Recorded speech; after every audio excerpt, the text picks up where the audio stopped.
Hey, what's up, guys?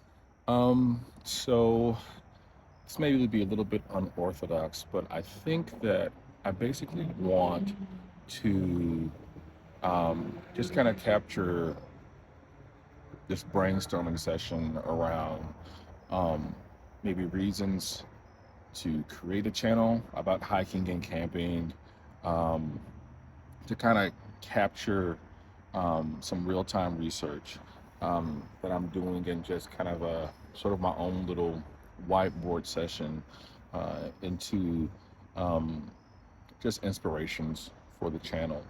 Um, so the idea here is pretty much to kind of create a hiking and camping video, maybe not video, I'm sorry, hiking and camping channel that focuses on, various aspects of the pastime.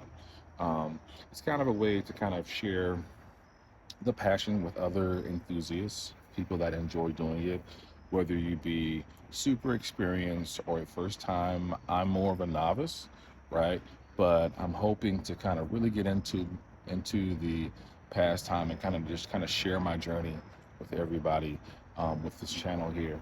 So of course, I guess one good reason to say is to kind of share my passion, and I'll be referring to my notes here. I got my computer right here, so if I'm looking down, just it may be unprofessional, but it's literally just me kind of us capturing my ideas on camera. Um, I guess another inspiration is to kind of educate and inspire. Um, you know, there are hiking trails all over the US, heck, all over the world, different camping spots. Um, to kind of talk about those, possibly share tips, survival tips, things that I learned. Um, what to do, what not to do, kind of on both sides of the coin. Um, so I guess education, inspiration. Another, I guess, reason for it is to potentially create community. Um, you know, I'll probably be talking mostly about solo camping, but even when solo camping, I mean, the idea of community is a good thing, right? I mean, to meet other campers, to meet other hikers, people that have a lot more knowledge and experience than myself, that I can learn a lot from. Because right now, the way I'm approaching this is by no means of being an expert necessarily, but more of a sponge, just trying to absorb anything and everything I can from other people in the community. um, we could probably use this channel to explore gear, right? To kind of look at the different types of gear that exist, maybe do some reviews, look at how what other people are thinking about them, kind of review, um, I guess, the benefits, the pros, the cons, the materials, maybe aspects and features of different pieces of gear that other things don't have, to kind of just kind of walk you through that, right, as I kind of go through the journey myself. Um, Another good reason, of course, is health. You know, got a few grades going on now, so getting older, definitely kind of like lost that old 20-year-old body that I used to have. So this is definitely kind of a fun way to kind of get in better shape and to kind of just get also my mental state in a better place. Working from home and being in front of a computer all day long. You know, it's cool and I love it, but at the same time, it kind of just, you get used to it. You kind of get in the rut and you can pretty much lose yourself pretty quickly. And over the years, I have gained a lot of weight. And so this could be kind of a cool way for me to, get outside, and so kind of looking forward to that. Um, Maybe show off some hidden gems, things that I find either via research or via uh, self exploration, maybe some really cool locations I find or learn about, maybe some lesser known trails or really special camping sites, whether they be just because they're special to, you know, for really unique reasons that everyone can appreciate, or maybe just even personal reasons, right? That I can appreciate myself. Um, but let's see what else did I put down here. Improve skills, right? So filming, editing this right here. I know it probably isn't the best setup, but I just wanted to be outside for this first little thing. And this is just something just to kind of throw on the channel. Like I said, this is probably one of many videos that I'll create. So, we'll just kind of learn as we go, you know. Um, Capturing memories. Yeah, so just kind of documenting my trips, for the audience, and just something to kind of look back on, maybe share with the kids, when they're older.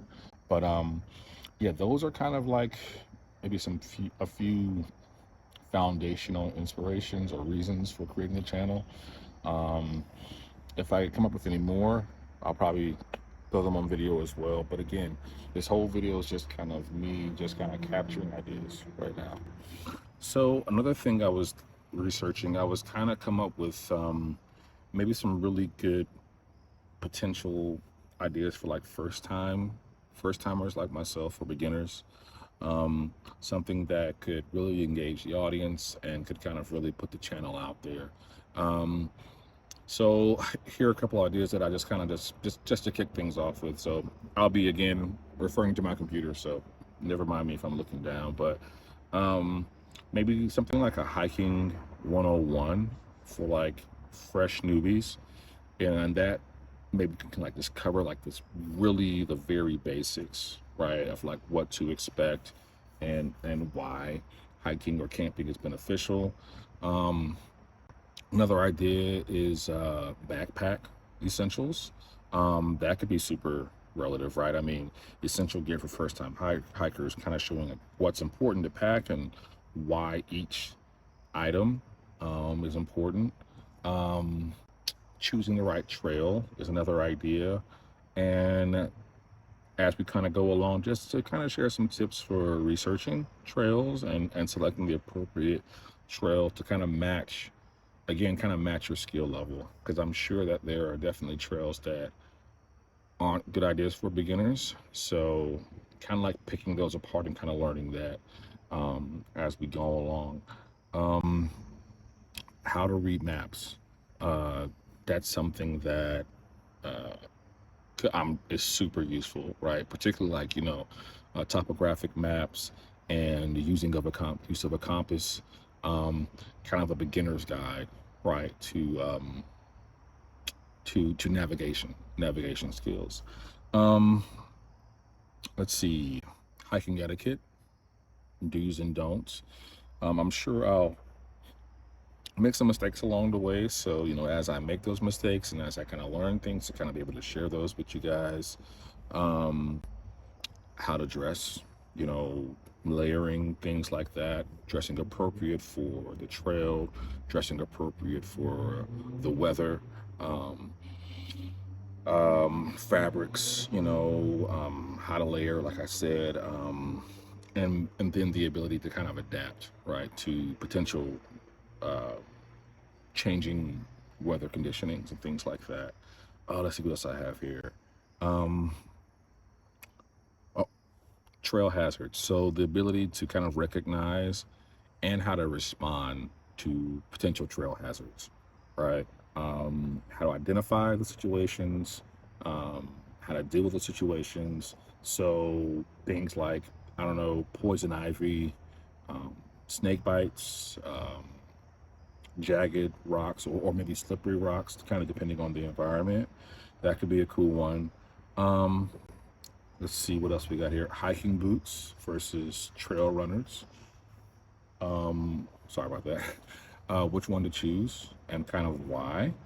And to kind of compare kind of the pros and the cons of different kind of hiking footwear.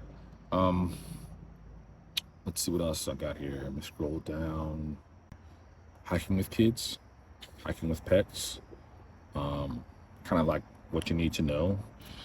A guide for kind of like what to bring along for children, or your little, four-legged buddies that come along with you. Uh, Staying energized, right? So that could probably revolve around like snacks, good snacks for trails and for camping. Um, just smart meals that are efficient, easy to pack, and that are easy to keep and won't go bad on you, depending on, where you're going and how long you'll be gone. Um, this is one thing that was kind of cool with looking up. So, the leave no trace principle or principles, I guess the idea of responsible campers, responsible hikers, the idea is to preserve nature, right? And to kind of like not leave that or leave as little of a human footprint as possible. Well, it's probably impossible to leave no footprint at all, but to do as little harm as possible. Kind of going through those principles and understanding those. Um, what to do if you get lost? Safety tips, advice. Maybe we'll look at some worst case scenarios, read some articles, read some stories of other campers or hikers who've kind of, you know, gone through a really hard time and kind of live to tell the tale and what they learned from that. Um, Ideas around like signaling for help if you get lost and things like that. Um, altitude versus like flat terrain. Um, so just kind of thinking about how to handle those different I guess interactions, like how to interact with them, right? I mean, because I know that there are, depending on the altitude, there's altitude sickness that can happen. um, how to deal with that, how to respond to that, and how to prepare for that before going on your hike. um, Day hikes versus overnight hikes, right? What's the difference? You know, there's a lot of planning, I'm sure, that goes in that. Gear, location, maps, clothing, distance. Just how to really prepare and to really appreciate the differences between each one of those. Um, and then maybe even recommended trails. Depending on where you are, maybe I can do one for each state, maybe city, I don't know, just something to kind of like tips for people that are interested in pastime like myself. So, yeah, hope I didn't bore you too much with that, but just a few ideas I wanted to catch on camera. Uh, one one thing I think that would be really cool to discuss would be, particularly like um, dangers around hiking. I think that could be a really, really um, intriguing, like genre to kind of go into, right? Um, and just to really dig into maybe stories or articles of situations people have faced and dangers that people have faced. Um, and kind of like maybe even like a list of maybe some of these 10 most important things you can kind of think about and watch out for. Maybe things like, I wrote a few of them down here. Ignoring weather forecasts, right?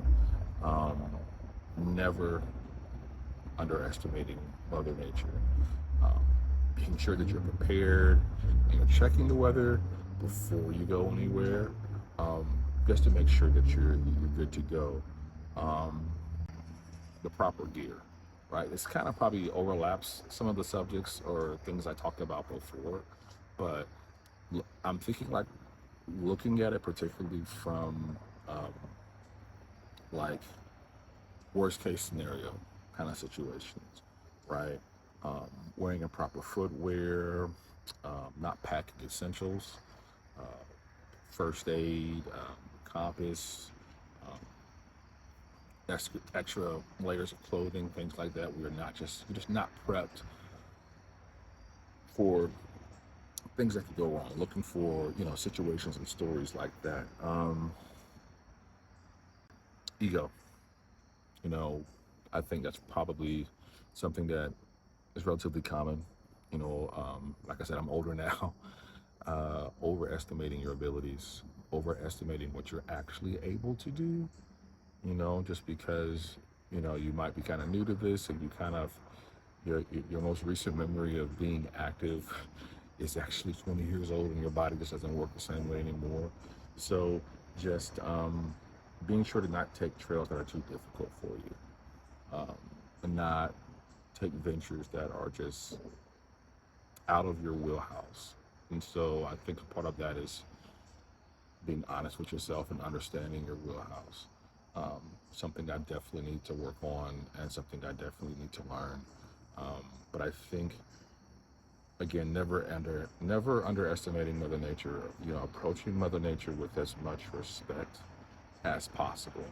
Um, Always, I guess, better to be over prepared than under prepared. Um, not telling people about your plans. That's something that I looked up, that I noticed when I was researching. Um, it's important. They were saying it's important to always let someone know your itinerary, when you plan to go, when you plan to return, just in case you get lost or injured.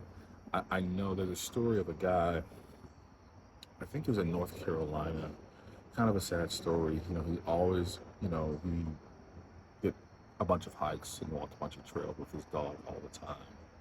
And apparently, I guess he went hiking and um, no one heard from um, him or his dog. And fortunate but unfortunate, people knew where he was going to be, what time he left, his common trail that they traveled. And long story short, they formed a rescue and search party for him. Eventually, they found him. They found his. I think they found his dog first. I think the dog survived. Um, Unfortunately, he didn't. Apparently, he fell um, off the side of a cliff, and he didn't make the fall, you know. But because people knew his whereabouts and they kind of understood his customary itinerary, they were able to recover the dog, thank God, and for the sake of his family, recover his body, even though it's a sad story that he didn't make it. Um, Nutrition and hydration, right? So this is probably a pretty common one, but not bringing enough food, not drinking enough water. Um, I was reading that dehydration and low energy levels can really become super dangerous on a hike. It's particularly like if you get kind of off track or off trail or it's going longer than you thought. Again, overestimating your abilities, underestimating Mother Nature. Sorry about that. But yeah, so inadequate nutrition, inadequate hydration, maybe something on that. Um, Ignoring trail signs and trail markers. I read about this. Um, Basically, the markers are there for a reason, right? Going off trail or ignoring warnings can lead to definitely to getting lost and definitely lead to potential encounters that you don't want, right? Encountering hazards, whether it be from the terrain or maybe even wild animals that are out there. Uh, Poor navigation skills. Um, I read something that's saying that solely relying on your GPS on your phone is a mistake. Um, that when you're hiking, when you're camping, you should always carry a physical map and compass and know how to use them. So again, this is kind of overlapping, right? The ideas from the first part of the video. Um, but poor navigation skills is definitely probably something that many people have kind of issues they've run into. Um, Ignorance of wildlife, right? So not knowing how to act around wildlife, um, not understanding the animals that are in the area that are uh, that are common to the terrain, um, that, well, of course it can be dangerous, right? And to understand, like, how to keep safe distance from these animals, any protective things you can take with you, whether it be spray, I don't know, potentially firearms if necessary, um, just things to kind of keep you safe, even like maybe storing food properly, right? Particularly if you're like staying overnight somewhere. I'm sure those are pretty important things to know. Um, so another one is not checking your equipment before leaving. Um, I always do a dummy check right before I leave for like a hotel or something like that. You got to catch a flight, got to catch a taxi or an Uber or something like that. It's easy to forget something, so I do what's called a dummy check, just to make sure everything, toothbrush, socks, clothes, lotion, razor, everything's there. But always checking your equipment right before you leave. Um, and not only make sure you have everything that you need, but also the condition of all of your gear. I'm sure it's pretty important. And ignoring physical symptoms. This is something else that popped up in my research. So it's noble, right, to kind of push through things, but sometimes pushing through when your body is giving you signals of, fatigue or potential dehydration, or altitude sickness, right, can have huge consequences. So these are just kind of a few things I think could be interesting to talk about, interesting to research, interesting to make videos on. And it's getting dark outside right now, so yeah, we'll just cut this right here, and I'll see you in a few. So I was doing some research on, um, some of the more dangerous hiking incidents that have occurred, particularly lately, and um, I came across one that actually happened at where was this at? Big Bend. Um, Big Bend is a national park in Texas, and it says that it's kind of sad actually. So it says a 14-year-old boy and his 31-year-old stepfather died during the hiking trip in Big Bend National Park um, due to extreme heat.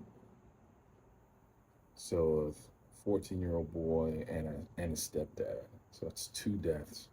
Um, and so of course this kind of speaks to um, some of the dangers or some of the precautions we're talking about earlier in this video in the last segment about understanding, I guess, weather conditions and being fully prepared. Also, a lack of preparation in terms of, or just making sure you're prepared in terms of supplies and dehydration. Because right now it's super hot. Texas, I'm sure, is extremely hot. So this is really really sad. It says the stepfather and two stepsons. Okay, so there were two kids, so two sons. So it's three people in total.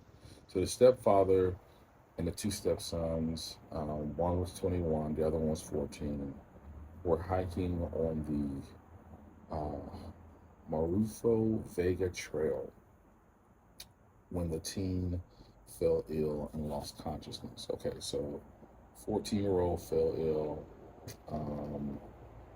kind of fell out. The 31-year-old stepfather headed back to their vehicle to seek help and died in a car crash. Wow. So, and this is terrible. So the stepdad was going back to the vehicle, back to the car to get some help, and he ended up crashing the car and passing. Oh my God, bro. Park rangers and the U.S. Border Patrol found a 14-year-old deceased on the trail at 7:30 p.m. 30 minutes later, the stepfather's crashed vehicle was found, and he was also declared dead. So he was probably rushing, panicking, may have been suffering from some dehydration and exhaustion himself. Man, that what a terrible what a terrible series of events. So there's a 21-year-old, so he lost both his stepdad and his brother the same day, and they were just trying to enjoy a nice hike. This just really speaks to, like, that this thing is no joke. This isn't like a terrible storm, right? This isn't like a tornado came out of nowhere, or some kind of, like, a tree fell or something. This is heat exhaustion. So yeah, if anything we can learn from this is, like, be super prepared, and staying hydrated is very, very important. And really, in all honesty, maybe just hiking in extreme weather, especially particularly extreme heat, especially nowadays, probably isn't the wisest move. I mean, you wouldn't think that just kind of walking, as you're a guy, especially, I mean, so the stepdad's 31, stepsons are 21 and 14. I mean, these are young guys. I mean, this isn't like, a guy in his 50s or anything. When the kid's 14, you wouldn't think, I guess, that this would be such a, that heat would be such a major, potentially a major factor, but it obviously is. Um, the identities of the deceased have not been publicly disclosed, and the incident remains under investigation. The surviving 21-year-old brother has returned to family in Florida. His condition is not updated. Man, poor guy, man.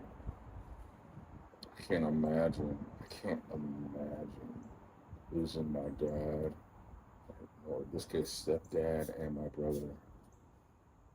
Wow.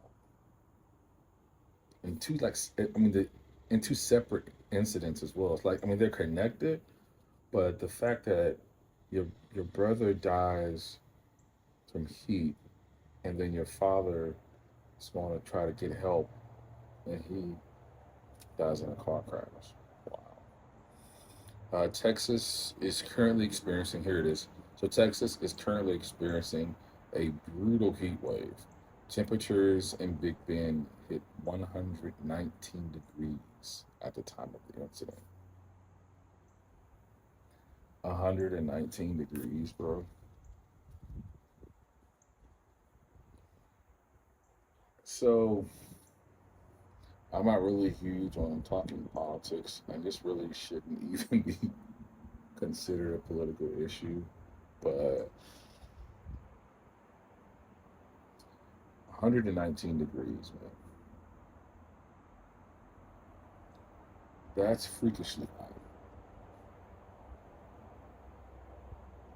That's freakishly high. And so, if it actually hit 119 degrees, no telling what the heat index was.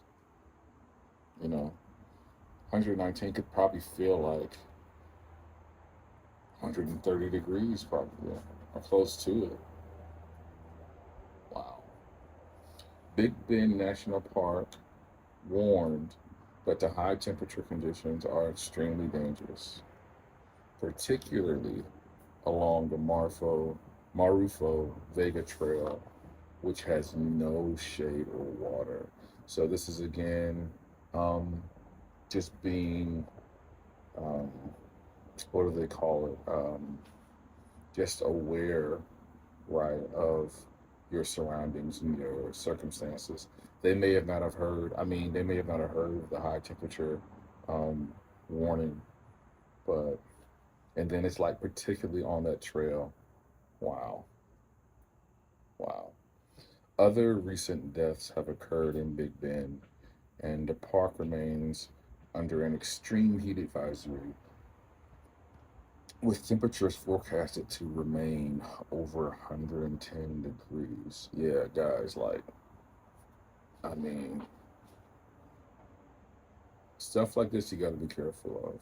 I mean, this is a great pastime, a great sport, but it kind of tells me why there's so much attention and so much thought, and there's so much information out here on the internet um, about how to be ready for something like this, how to kind of prepare for a situation like this. I mean, because when you really think about it, I guess so many things could potentially go wrong, you know, because you're out in the elements, um, and there's no telling what could happen, right? But I'd imagine, I mean, you're in Texas, I'd imagine you carry some water with you. They probably just underestimate it. Or maybe it's just been something else, man. Maybe just even with plenty of water, that heat is wild. Let me see something. I wonder if they have like something like what happens to the human body at temperatures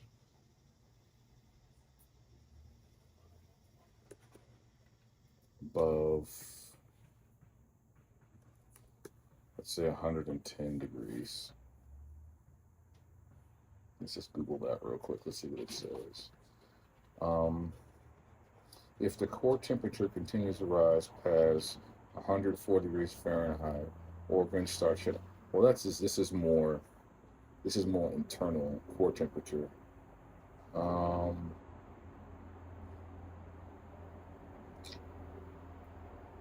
can you survive 110 degrees? First thing it says, it could be fatal. It is commonly held that the maximum temperature at which humans can survive is 108.14 degrees Fahrenheit. A higher temperature may um, denature proteins and cause irreparable damage to brain.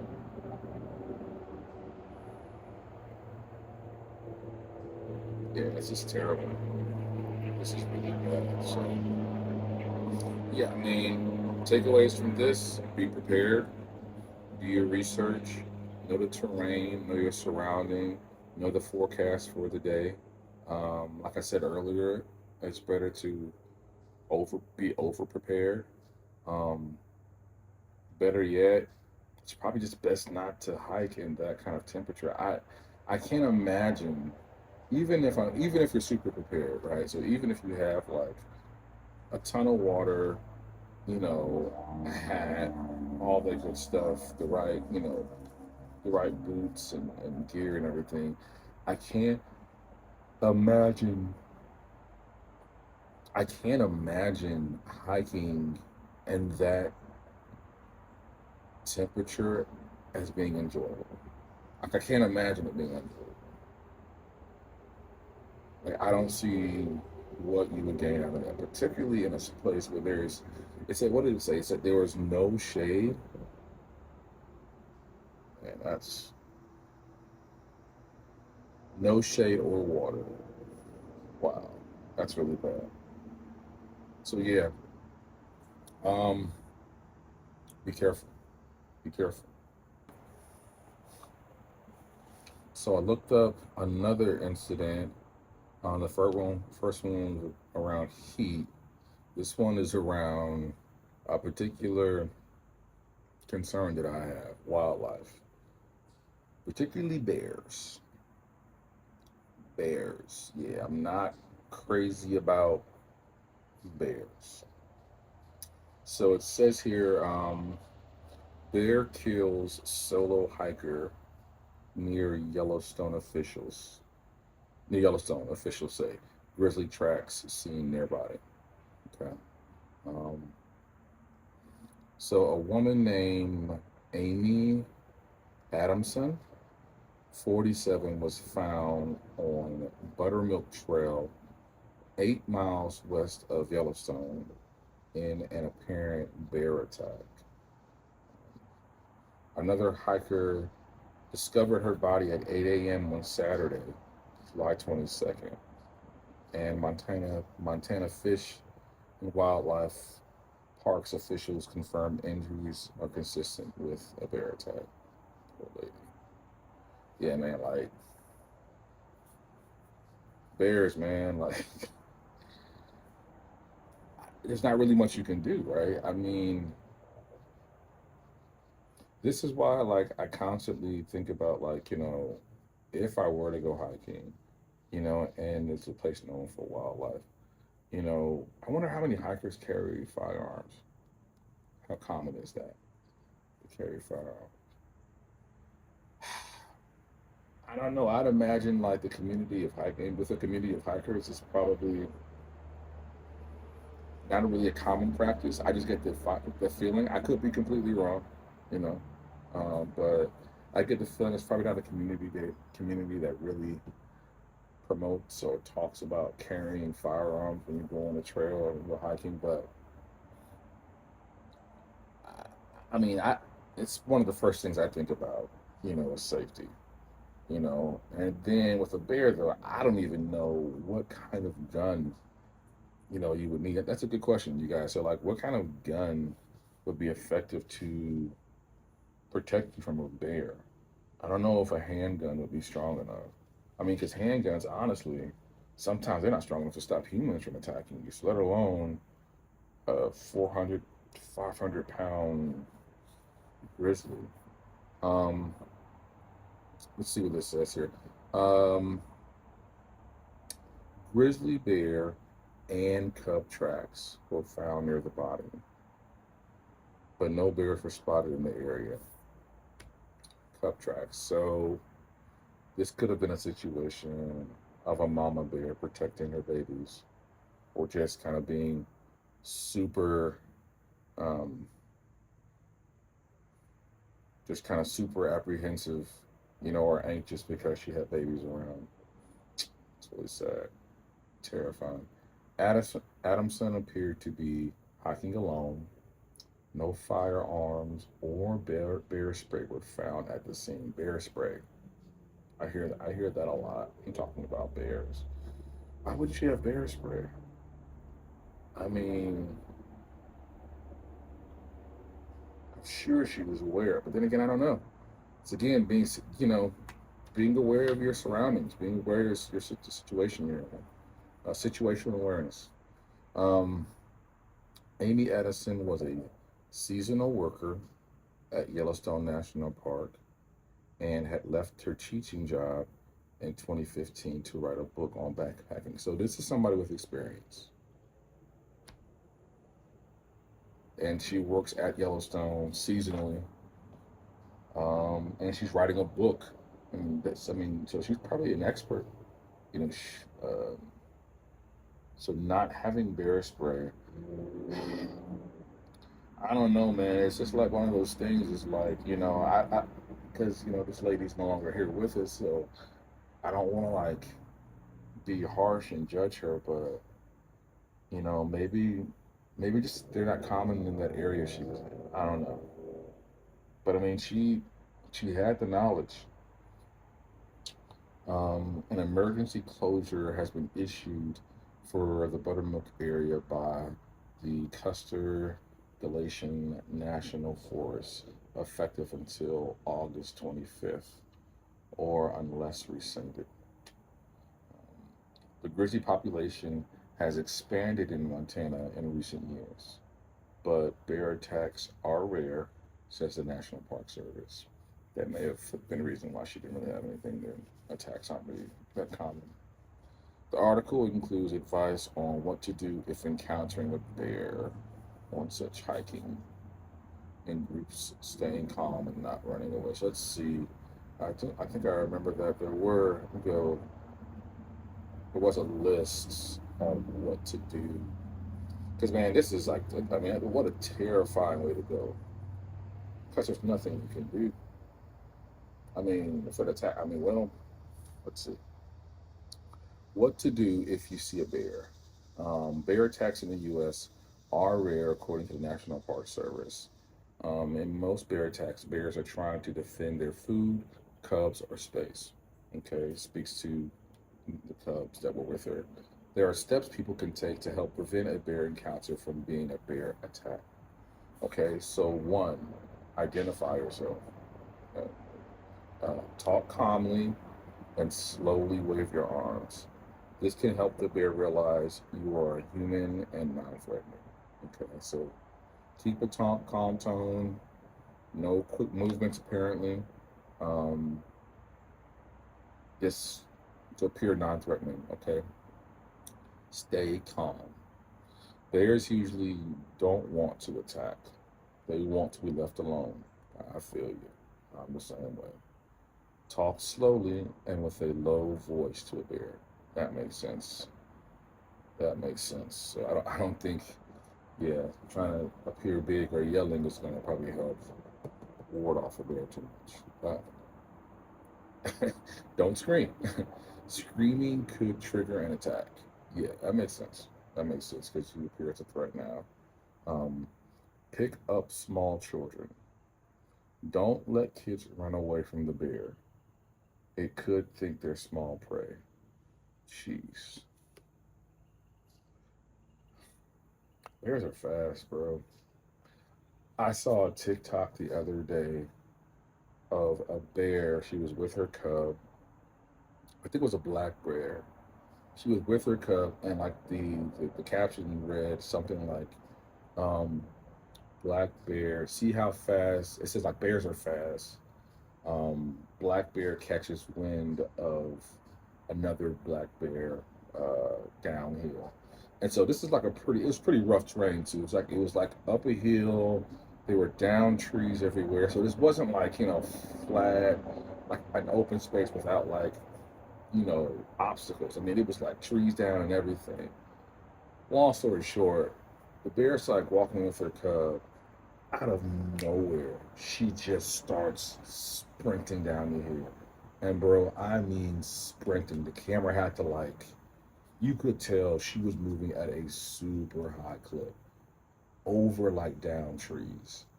And the bear she was running after, I guess, saw it and he shot up the tree, and she followed him. I mean, quick, right up the tree, like, and she was like right underneath him, like swinging at him, and it was like it was. I mean, he was scared. I get it. I mean, but point is, she moves so fast. They are like sneaky fast. Bears are sneaky fast. So yeah, don't let the kids run away. Hike in groups. A group is noisier and smellier, the National Park Service said. Bears like to keep their distance from groups of people. Makes sense. So actually, the hiking solo thing is actually, I mean, of course, a bit more risky. Make yourself look big.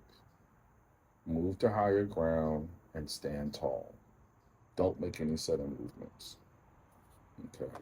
So you're still kind of moving slow, but get to higher ground if you can. Don't drop your bag. A bag on your back can keep the bear from accessing food, and it can provide protection. That makes a lot of sense. That makes a ton of sense, actually. Um, Keep your bag on. Walk away slowly. Move sideways so you appear less threatening to the bear. This also lets you keep an eye out. Okay? So slowly get away. Again, don't run. Bears will chase you like a dog would. Yeah, makes a lot of sense. Last one, it says, don't climb trees. Grizzlies and black bears can also climb, and they can climb fast when they're motivated. Yeah, like encountering a bear, no, no. See, that's what makes me think about like firearms, bro. Because, and I know, and I don't want to trigger anybody if you're a hiker and you hear me saying this, but it's just, it's just protection. You know what I mean? I mean, you don't want it to cause any harm, but if it came up to it, If it's you and the bear, bro, bear wins. You don't have protection. Bear wins. Let me see. What type of guns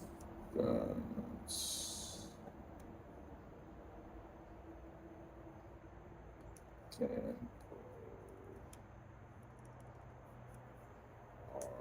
are what type of guns are good for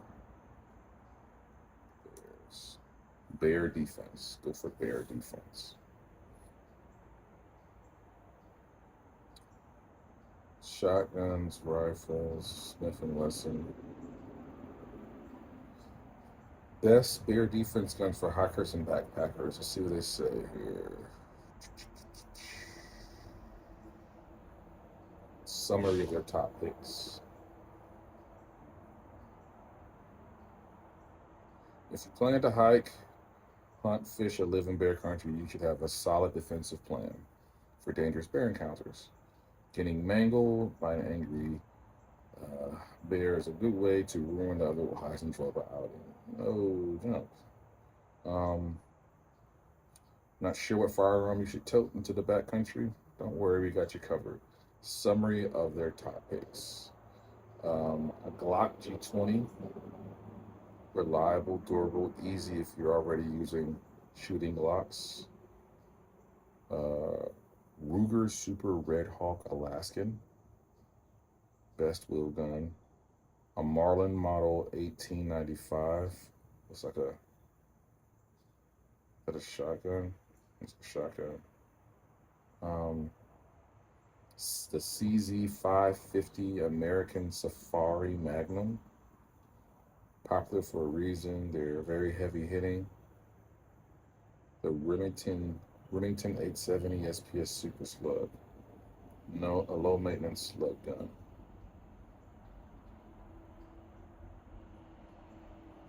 Yeah, man. I'm just of the opinion that, at least right now, that having a firearm isn't a bad idea, particularly in bear country. Particularly in bear country, man. It's just, yeah. I mean, they're just too strong. They're too fast. I mean, of course, you take some bear spray with you. Maybe try your level best to, use some of these tactics of avoidance. Of course, staying calm, identifying yourself. Don't drop your bag. Walk away slowly. But if their cubs are there, that bear can still see you as a threat, and there's no telling, right, of how that bear's going to react. So that's kind of what I'm thinking. But yeah, I just wanted to kind of share that story with you. Um, Man, that's sad. Related. I think I'm gonna go ahead and do another one more story. I thought I was done, but this whole wildlife thing has me on kind of on a kick right now. So this one is about a 70-year-old hiker in Utah, and he was attacked by a mountain lion. It looks like. Let's see. I think a place called Diamond Fork Canyon. Let's see. All right. So, wow, he was 70 years old. Jeez. So, a 70-year-old man was ambushed by a mountain lion while hiking in Diamond Fork Canyon, Utah. 70 years old. Phew, bad. Wow. The man fought off the cougar by throwing rocks at it. Oh my gosh. That's awesome. He fought him off by throwing rocks. The 70-year-old man was hiking through a thick grove of juniper trees in Diamond Fork Canyon sometime between 1 and 3 p.m. when the cougar jumped at him and knocked him to the ground. Utah Division of Wildlife Resources Outreach Manager Scott Root told McCarthy News in a phone interview. The man grabbed a rock and hurled it at the lion, Root said. The man reported it looked like a smaller lion that may not have been an adult. So that helps, right? If they're not like enormous. Um, Once the mountain lion was gone, the man hiked back down to his car and drove to a hospital where he received treatment for lacerations to his. Oh, so it actually got him a little bit here. Wow. Where he received treatment for lacerations on his arms, hands, and left leg, Root said. The man is in fair condition. He had dropped his phone during the scuffle, Root said. Conservation officers with the Utah Division of Wildlife Resources went out to search the area at about 6 p.m. the same day using canines. They found his phone but didn't find the mountain lion, so the lion got out of there. Man, it's this guy's lucky, bro. This guy's lucky. I wonder if it just kind of jumped out at him, or if it surprised him, or if like he saw it, like saw it before the lion attacked, and was able to get a rock or something before it attacked. Um, let's see. The DWR contacted the U.S. Department of Agriculture and Wildlife Services, which also used tracking dogs to find the lion. Conservation officers from both agencies are still searching for the lion Friday. So they're trying to really find this thing. I guess I've heard this before though. Like, once like wild animals kind of, I guess, taste human flesh or human blood, that they become what they call man eaters, or man hunters, something like that, like with crocodiles and things like that. So I guess it's kind of it extends to. I mean, well, it makes sense though. I mean, because so typically, like I said, bears, right, don't want to attack. But I guess if you bump into a wild animal that has the gall and the mindset to attack a human, chances are it'll do it again. Or you don't want at least you don't want to take that chance. So I guess that makes sense. Um, where was I at? Went to the public. Officers from both agencies are still searching for the lion Friday, April 28th. And while the canyon remains open to the public, officials said anyone venturing into the canyon should be cautious. Officials posted signs notifying the public of the mountain lion activity and sighting. The division typically tries to relocate wildlife when possible, but because this mountain lion attacked a human, it will be euthanized and tested for rabies upon capture, Root said. It's very rare for cougars to attack people, Root said. Several factors have contributed to this attack. A younger lion may not be as aware of humans. It could be it was simply startled or defending a kill. It could be a mother defending her kittens. There are different reasons why an animal could be aggressive. That's true. Root suggested learning more about mountain lions in Utah via the Cougar page on wildawareutah.org. The page warns against hiking alone and insisted traveling in groups and making noise to avoid a starting line. So yeah, this this research into like solo hiking makes a lot of sense, right? Because hiking in groups is a good idea, but you really need to be prepared if you're going to do this thing alone. There are just too many factors, too many things could go wrong. Heat exhaustion, wildlife, lack of preparation. Like you really need to be well versed and really understand what you're kind of getting into. Um, The potential for being killed or injured by a mountain lion is quite low compared to many of the other natural hazards. Um, there is a far greater risk, for example, of being killed in an automobile accident with a deer than of being attacked by a mountain lion. Yeah, I guess huh? Yeah, I guess it makes sense. Yeah, officials said there are some things you can do to prevent to take a Their officials said there are some things you do to prevent mountain lion encounter from becoming an attack. Stay calm like the bears, walk away slowly, face the lion, stand up straight. Don't approach a mountain lion with kittens. Um, I call them kittens still, big cats. Don't run.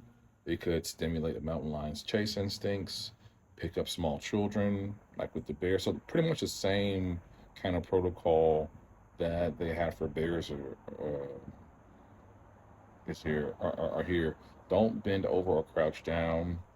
Throw things at the mountain lion if it continues to move towards you. If the mountain lion attacks, fight back using anything around you. Report all sightings and encounters or attacks to local park rangers or law enforcement. Yeah, man, that had to be terrifying as well. But about 7 years old, fought off a lion, lived to see another day. That's a that's a pretty that's a pretty cool story. I still got attacked by a lion, but he didn't uh, he didn't succumb to it. So that's awesome, man. That's a great story to tell your buddies when you're having a beer. But so, guys, we've gone over a lot today. A lot of brainstorming, a lot of thinking about, what to talk about on this channel, what we could do to make it interesting. A lot of sort of video whiteboarding, in a sense, just to kind of get my juices flowing, trying to really figure out what to do with this channel, how to make it a good channel, how to make it interesting, how to make it enjoyable for people, and also be educational. Look, I'm completely new to this. This is going to be an interesting journey. I just want you guys to come along with me. Hopefully, as time goes on, these videos will get better and better. The ideas will get more and more interesting and more intriguing. But yeah, I mean, what did we talk about today? We talked about video ideas, right? Like a beginner's guide, what you take with you on a hike, kind of the the dangers of hiking and camping, kind of understanding your limits, not letting your ego get the best of you, right? We even looked at a few stories, right? Some real tragic ones of, people getting attacked, people getting hurt, some by mountain lions, some by bears. And then the story of the kid and the stepdad that passed away from the young man, from heat exhaustion, and the dad from a car accident is trying to go get help for the kid. So yeah, we covered a lot. Right now it feels kind of random. It feels kind of like I'm just kind of spitballing things, but that's kind of the point, right? I mean, it's whiteboarding. It's just kind of throwing ideas out there, seeing what sticks. Not sure if I'm going to do a video on all of these things or if I'm going to create content on all of these subjects, but at the very least, I feel like I can really start to feel my creative juices starting to flow. I feel like I'm kind of getting there to the point where, like, okay, I can kind of see these things kind of coming together. I'll probably do a fair amount of research on my end, looking at other hiking videos, looking at other campers, seeing like things that they've talked about, things that they've discussed, and maybe kind of like doing my own spin on it, right? Kind of taking, what they've done and what they've researched, and kind of like just pretty much doing my own thing. But yeah, who knows? It's going to be fun. It's going to be an interesting journey.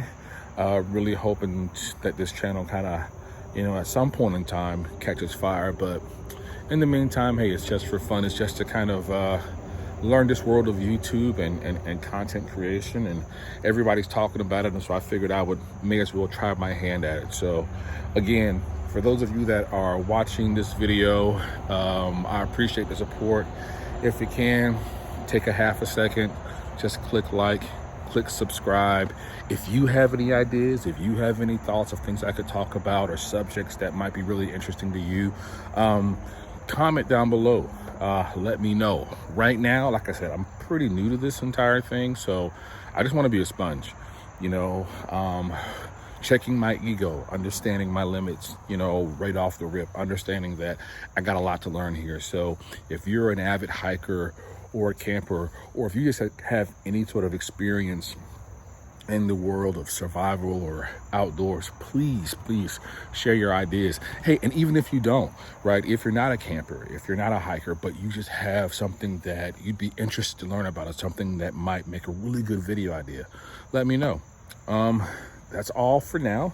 Again, thank you for watching. Thank you for taking the time to kind of check me out, and however much you watch, I really appreciate it. And yeah, I guess we're gonna go here. I'm gonna go get some food on the grill, and we'll check you guys out next time. Peace.